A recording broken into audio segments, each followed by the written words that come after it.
नमस्कार, जूमिन में आपका स्वागत है। आज हम एक ऐसे मुद्दे के साथ आए हैं जिसका संबंध इस देश के लाखों छात्रों की सेहत से है और उनके भविष्य से भी है। सवाल यह है कि क्या अभी जो देश में कोरोना महामारी फैली हुई है और जिस तरह ये फैलती ही जा रही है, इसके केसेस लगातार बढ़ते जा रहे हैं, उसको देखते हुए क्या अभी ऐसे हालात हैं कि देश में जो यूनिवर्सिटीज़ के एग्जामिनेशंस हैं, जो परीक्षाएं हैं, इम्तहान है, वो कराए जा सकते हैं। ये एक बड़े विवाद का मुद्दा बन गया है, क्योंकि पिछले दिनों यूनिवर्सिटी ग्रांट कमीशन यूजीसी ने ये सभी यूनिवर्सिटीज़ को और कॉलेजेज को ये निर्देश दिया कि जो फाइनल ईयर के एग्जामिनेशन हैं वो सितंबर तक, यानी 30 सितंबर के पहले वो उसको कंडक्ट कर लें, वो सारे एग्जामिनेशन वो करवा लें। जबकि कई छात्र संगठनों का, शिक्षक संगठनों का ये कहना है कि ये छात्रों की सेहत से खिलवाड़ है। और सवाल सिर्फ इतना ही नहीं है, ये एक राजनीतिक मुद्दा भी बन चुका है, क्योंकि जो अनेक राज्य सरकारें हैं, जो ज़्यादातर गैर बीजेपी पार्टी का जहाँ शासन है, वैसी राज्य सरकारें जहाँ पर हैं, उन्होंने इस फैसले का विरोध किया है। उन्होंने कहा है कि ये जो फैसला लिया गया, एक तो छात्रों के हितों को ध्यान में नहीं रखा गया, और दूसरी बात, इसमें किसी भी राज्य सरकार से कंसल्टेशन नहीं किया गया, राय मशवरा नहीं किया गया।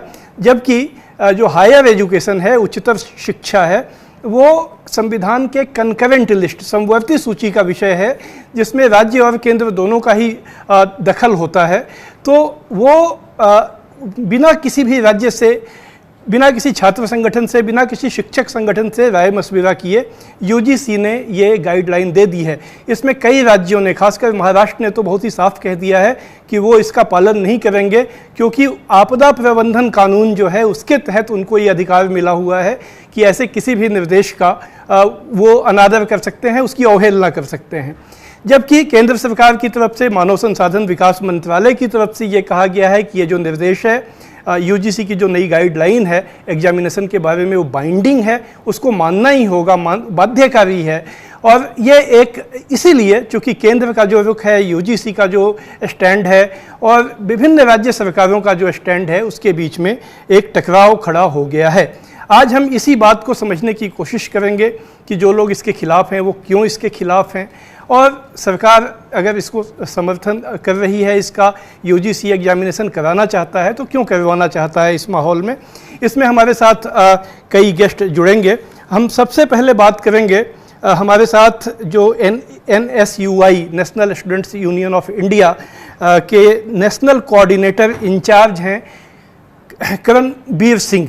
आपका स्वागत है। आप करणबीर जी, आप लोग क्यों, अगर एक देश में महामारी फैली हुई है, ये तो हम लोग सभी जानते हैं, देश में एक, इसके बीच में अगर चीज़ों को कुछ संभालने की कोशिश हो रही है, यूजीसी अगर छात्रों के फ्यूचर को ध्यान में रखकर, उनके भविष्य को ध्यान में रखकर एक फैसला कर रहा है कि किसी एग्जामिनेशन करा लिए जाएं, तो इसमें क्या ऐतराज़ की बात हो सकती है? देखिए, सबसे पहले तो मैं ये कहना चाहता हूँ कि देश में कोरोना का जो रेट है वो स्काई रॉकेट कर गया है। आज ऑलमोस्ट 10 लाख केसेस पहुंचने वाले हैं कोरोना के, और गवर्नमेंट की, जो सेंट्रल गवर्नमेंट है, उनकी कोई प्रिपरेशन नहीं है इसको कैसे टैकल किया जाएगा। कोई अभी ट्रांसपोर्टेशन भी पूरी तरह इन प्लेस नहीं हुई। बहुत से छात्र हैं जो देश के विभिन्न कोनों में फंसे हुए हैं, ट्रांसपोर्टेशन अभी इन प्लेस है नहीं। कई राज्यों में अभी तक लॉकडाउन है। और अगर मैं बात करूं दिल्ली विश्वविद्यालय की, दिल्ली विश्वविद्यालय में पूरे देश भर से छात्र आते हैं। आप एग्जाम कंडक्ट करवाना चाहते हैं, मगर आपके पास सेफ्टी मेजर्स कुछ इन प्लेस नहीं है, कुछ सेफ्टी मेजर्स नहीं है स्टूडेंट्स के लिए। आज अगर दिल्ली में इलाज कराने जाए कोरोना का, तो कोई भी अस्पताल 15 लाख रुपए मांगता है। आज कोई कोरोना की वैक्सीन नहीं है। अगर आप एग्जाम करवाते हैं, और इस दौरान इसीलिए तो यूजीसी ने कहा है कि ऑनलाइन एग्जाम भी हो सकते हैं। उन्होंने ये नहीं कहा है कि ऑफलाइन एग्जाम होगा, सभी को क्लास में आना पड़ेगा, ये तो उन्होंने नहीं कहा है। उन्होंने कहा है कि दोनों ही ऑप्शन है, यूनिवर्सिटी जैसे चाहें ऑफलाइन एग्जामिनेशन करें, ऑनलाइन करें, लेकिन आखिर ये साल तो बचाना है छात्रों का। देखिए सर, बात ऐसी है कि आप ऑनलाइन एग्जाम की बात करते हैं। अभी डीयू ने मॉक टेस्ट लिया ऑनलाइन एग्जाम का, उसका जो नतीजा था वो आप सब जानते हैं। एमए का बच्चा बीए का पेपर दे रहा है, बीकॉम का बच्चा बीए का पेपर दे रहा है, बच्चों का पेपर 2-2 घंटे तक अपलोड नहीं हो रहा, ऑनलाइन नहीं खुल रहा। इसके तहत दिल्ली हाईकोर्ट में एक रिट लगाई गई और उस रिट को दिल्ली हाईकोर्ट ने देखा और इन पर पोस्टपोन लगा दिया। अभी भी आया है कि दिल्ली यूनिवर्सिटी के एग्जाम अभी होल्ड पर रखे गए हैं। तो आप देख सकते हैं कि कैसे अभी यूनिवर्सिटी इल इक्विप्ड है एग्जाम करने के लिए। और दूसरी बात, अब ऑनलाइन एग्जाम की बात करते हैं। आज देश में कम से कम 60 से 70% लोग हैं जो गरीब परिवारों से आते हैं, गरीब हमारे भाई बहन हैं जिनके पास स्मार्टफोन नहीं है। और कुछ ऐसे राज्य हैं जैसे नॉर्थ ईस्ट है, कश्मीर है, वहां नहीं तो आप लोग चाहते क्या है? एग्जामिनेशन ना हो? आप चाहते हैं एग्जामिनेशन ना हो, छात्रों का 1 साल बर्बाद हो जाए? देखिए, ऐसा हमने बिल्कुल नहीं कहा। एनएसयूआई की क्लियर डिमांड है पहले दिन से कि छात्रों को प्रमोट किया जाए पिछले सेमेस्टर की इवैल्यूएशन पे। ये बात हम कब से सरकार से निवेदन कर रहे हैं, यूजीसी से निवेदन कर रहे हैं। अगर फर्स्ट और सेकंड ईयर के छात्रों को प्रमोट किया जा रहा है पिछले साल की इवैल्यूएशन लेके, तो तीसरे वर्ष के छात्रों को भी इवैल्यूएट करके प्रमोट कर दिया जाए। जो स्टूडेंट पिछले 5 सेमेस्टर के एग्जाम क्लियर करके आया है, अगर वो 4-5 एग्जाम नहीं देता और उसको प्रीवियस ईयर पे इवैल्यूएट किया जाता है, तो उसमें हर्ज क्या है? अच्छा किरणबीर जी, इसको प्रॉब्लम है। इस पर शिक्षकों का क्या नजरिया है, हम ये भी हम जानना चाहेंगे।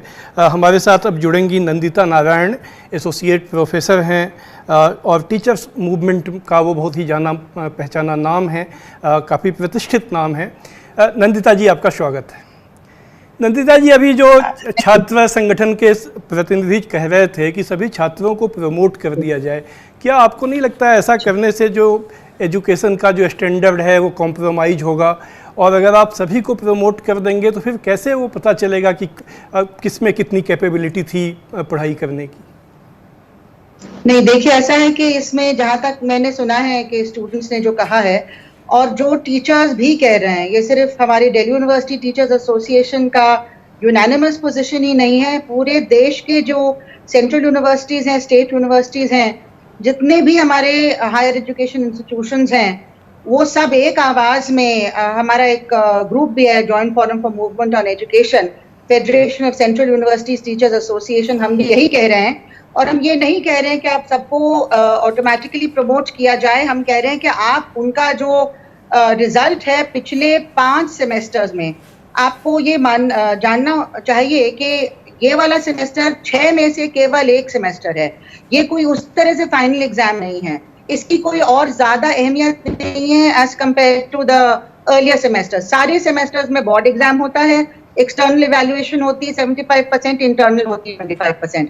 तो वो जो उनका अच्छा खासा रिकॉर्ड है एक क्रेडिबल एग्जामिनेशन सिस्टम के थ्रू, उसके एवरेज के बेसिस पे, और इस सेमेस्टर में इंटरनल असेसमेंट जो टीचर्स ने हर स्टूडेंट की पोजीशन सर्कमस्टांस को ध्यान में रख के जो किया है, जितना भी कर पाए हम लोग इंगेज उनके साथ, उसके बेसिस पे आप रिजल्ट निकालिए। क्योंकि इस टाइम पे एग्जामिनेशन जबरदस्ती कराना ऑफलाइन या ऑनलाइन बहुत ही गलत होगा।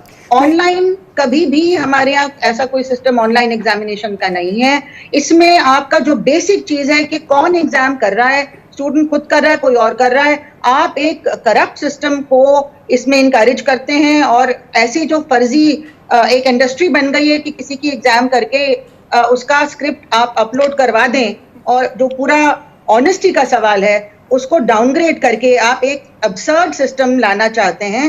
ये हमारी यूनिवर्सिटी के लिए भी बहुत घातक होगा। तो स्टूडेंट्स को आप डिले नहीं कर सकते। ये बातें तो आप लोग, रिजल्ट चाहिए, आगे भी जाना है इनको। नंदिता जी, ये बातें आप लोगों ने कही है, कई छात्र संगठनों ने भी कही है, लेकिन ऐसा लगता नहीं है कि यूनिवर्सिटीज या यूजीसी आप लोगों की बात को सुन रहा है।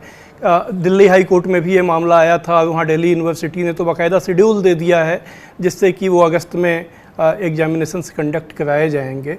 तो अब अगर एग्जामिनेशन होगा तब तो उसमें भाग लेना पड़ेगा, आप लोगों को भी लेना पड़ेगा और छात्रों को भी लेना पड़ेगा। आप लोगों के सामने क्या ऑप्शन है अब? देखिए, ऐसा है कि हमने अभी भी जितना हमने कैंपेन किया है उसकी वजह से जो भी थोड़ा बहुत पोस्टपोनमेंट इन्होंने किया और जो इनकी कमियां हैं वो हमने सबके सामने पब्लिक प्लेटफॉर्म पे रख दी हैं। इन्होंने मॉक एग्जाम जो किया, जो पूरी तरह से मॉकरी था, उसमें 99% मतलब ग्लिच नहीं कह सकते, पूरा ही ग्लिच था। और हजारों ईमेल्स हमारे पास आए स्टूडेंट से, जो हमारा मेल बॉक्स फ्लड हो गया डूटा का, कि किस तरह से ज्यादातर उसमें एरर आ रहा है या कोई ना कोई ग्लिच आ रहा है, गलत पेपर आ रहा है, वो सब तरीके के जो प्रॉब्लम्स थे। क्योंकि दिल्ली यूनिवर्सिटी ने कभी इस तरह का ये किया नहीं है, बल्कि इतना हाल खराब है नेट एक्सेस का कि अभी तक दिल्ली यूनिवर्सिटी ने एक एकेडमिक काउंसिल की मीटिंग तक नहीं कराई है जून से। जब आप इस पोजीशन में नहीं है तो आप कैसे इतने बड़े एग्जाम में इतने लाखों स्टूडेंट्स के लिए साइमल्टेनियसली अपलोड जो करेंगे, आप क्या सोच के कर रहे हैं? या तो कोई कमर्शियल इंटरेस्ट है इसमें, जो हमें ये शक है कि Amazon वेब से इन्होंने कॉन्ट्रैक्ट साइन करवा लिया है, और क्योंकि आप उसमें बैकआउट नहीं कर पा रहे हैं, उनका मुनाफा करवाना है आपको, पूरा कमर्शलाइजेशन की तरफ आप डाल रहे हैं। इस वजह से एकदम हेल बेंट है। जबकि 50,000 से ज्यादा स्टूडेंट्स ने फीडबैक दिया कि हम ये नहीं, हम नहीं कर पा रहे, हमने एक्सेस नहीं कर पाए ऑनलाइन क्लासेस ज्यादातर, और इसमें हम बिल्कुल तैयारी हमारी नहीं, किताबें हमारे पास नहीं है। आपने अपना पर्सपेक्टिव दिया, बहुत ही अपना कीमती समय आपने हमारे लिए निकाला, इसके लिए आपका बहुत बहुत धन्यवाद। अब वक्त है एक छोटे से ब्रेक का।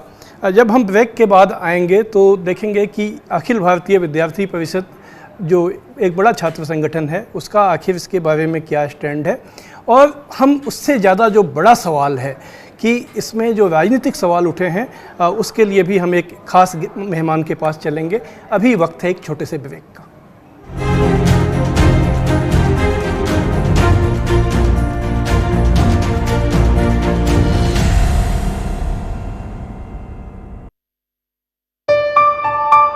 चलो इतिहास के कुछ पन्ने पलटते हैं, चलो उस दौर में कुछ दूर चलते हैं। हो बात ग्वालियर की या हो कहानी मुमताज की, बेगम नवाब की झलकियां या हो बात काले ताज की, हर तरफ पसरा यहाँ इतिहास है। यूं ही नहीं कहते सभी, मध्य प्रदेश तो कुछ खास है। वक्त के निशान।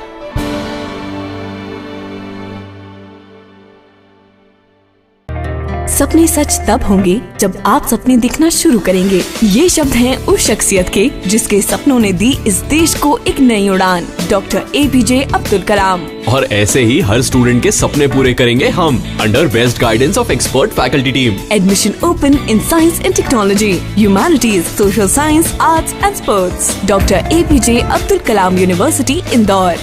For the details, contact 1800-300-26072.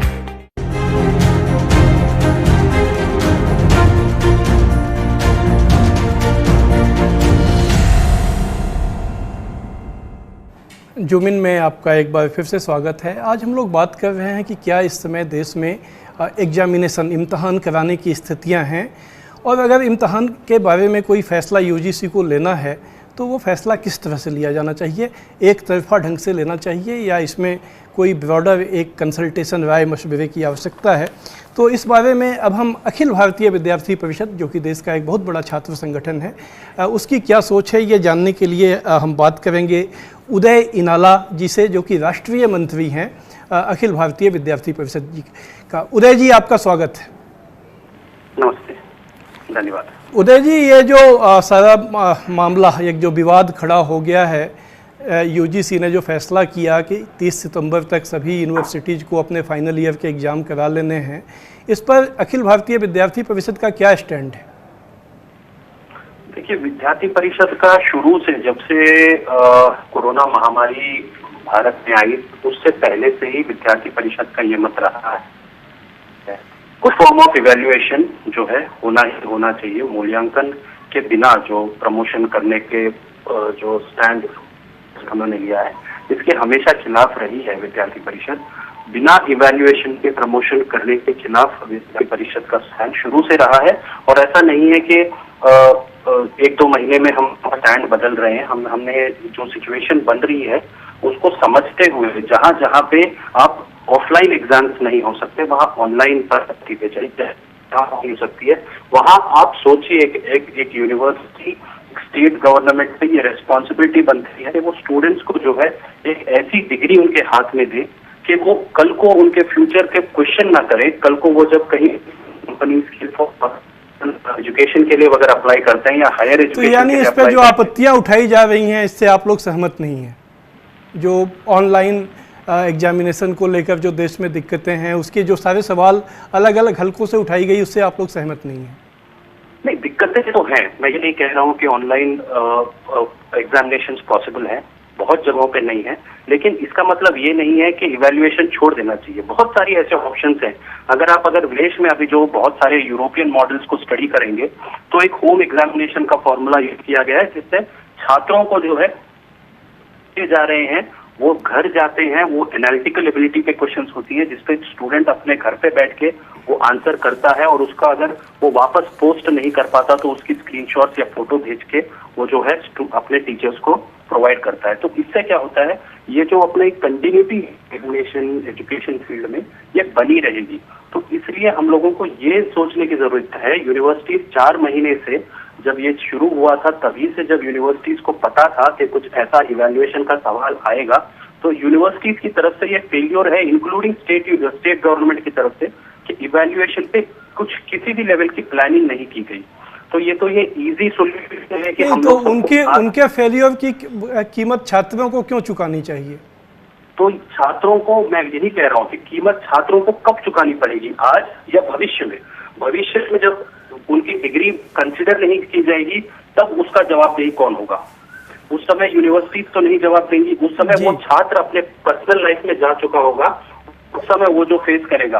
ठीक है उदय जी, आपने अपना स्टैंड बताया और काफ़ी स्पष्टता से बताया, इसके लिए आपका बहुत बहुत धन्यवाद।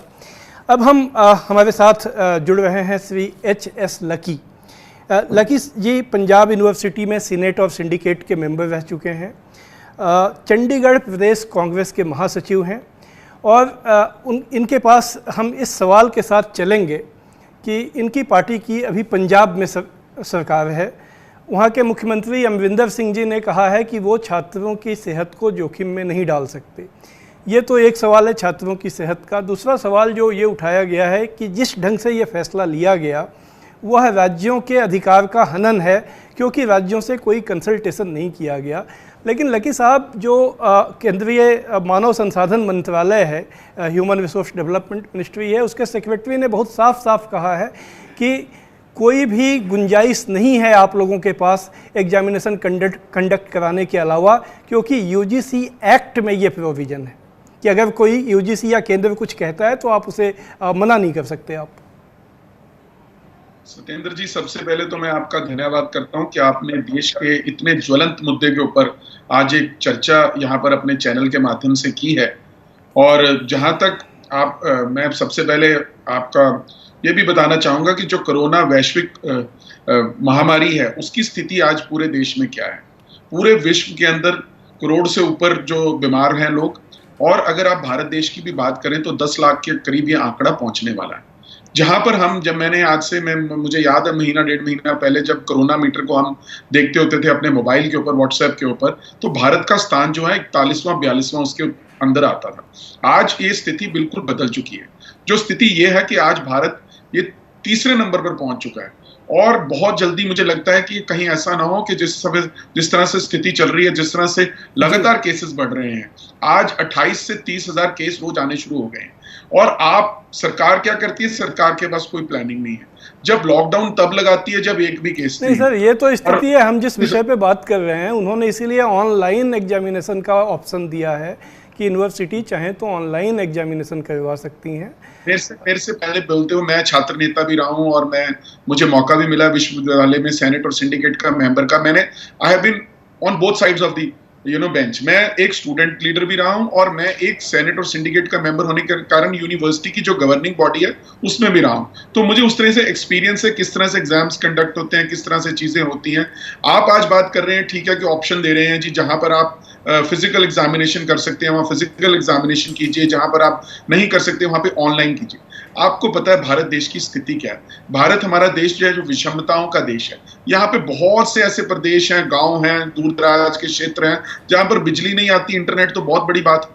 फिर उसके बाद आप इंटरनेट की स्पीड क्या है, उसके बाद कैसे वहां पर उनका अरेंजमेंट्स होगा। जैसे अभी मुझसे पहले बोलते हुए डूटा की रिप्रेजेंटेटिव और करणवीर जो NSY के छात्र संगठन को रिप्रेजेंट कर रहे हैं वो भी बोल रहे थे, तो किस तरह से भी एक मॉक टेक्स्ट भी जो लेकिन साहब आप इस पे अपनी कमेंट दीजिए ना। जो ABPP के छात्र कह रहे थे कि अगर आज एग्जामिनेशन नहीं होगा तो इसकी कीमत छात्रों को अपने उनके फ्यूचर में चुकानी पड़ेगी, क्योंकि उनके डिग्री को कोई वैल्यू नहीं देगा। ऐसा नहीं समझता कि एक एग्जामिनेशन से आपके पास एक छात्र का ट्रैक रिकॉर्ड है। पहले ही हम जो है ईयरली सिस्टम से सेमेस्टर सिस्टम के अंदर आए। अब सेमेस्टर सिस्टम के अंदर भी अगर 3 साल की डिग्री का कोर्स है तो उसके अंदर आपके पास 6 सेमेस्टर्स हैं।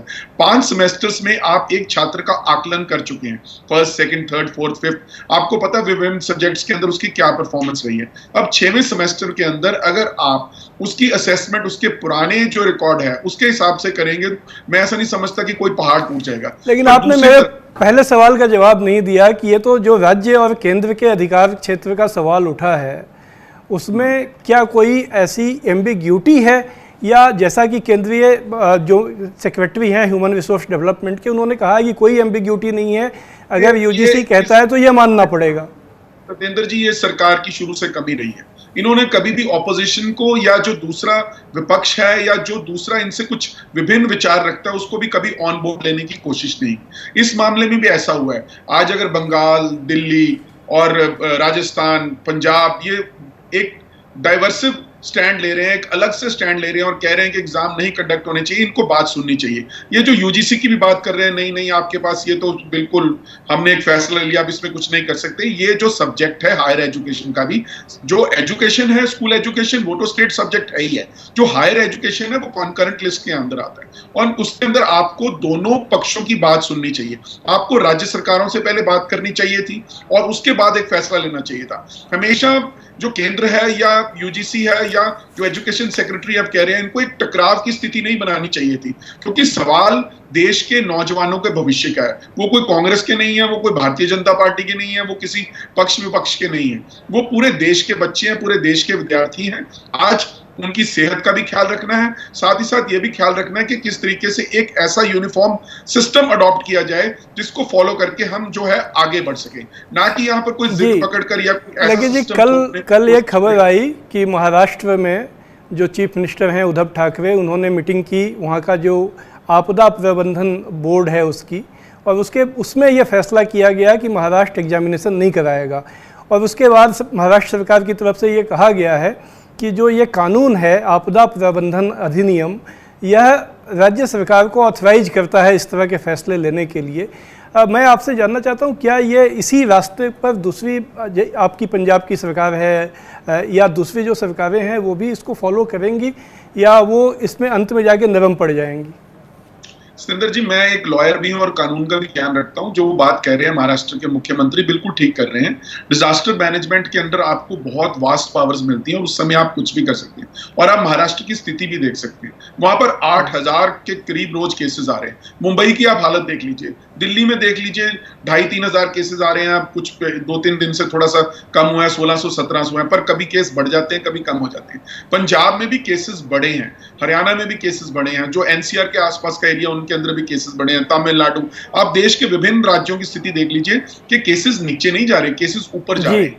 ऐसे समय में जब सरकारें डिफरेंट समय में लगी, मैं आपको पंजाब यूनिवर्सिटी का एग्जांपल देना चाहता हूं। यहां पर क्वारंटाइन सेंटर बना रखे हैं इन्होंने, हॉस्टल्स के अंदर बना रखे हैं और जगह रखा रखे हैं, ड्यूटीज लगी हुई हैं। ऐसे समय में ये लोग क्या कोरोना की महामारी के साथ लड़ाई करेंगे या आपके एग्जामिनेशन करेंगे? जी लकी जी, थोड़ा हमारे पास समय का अभाव है।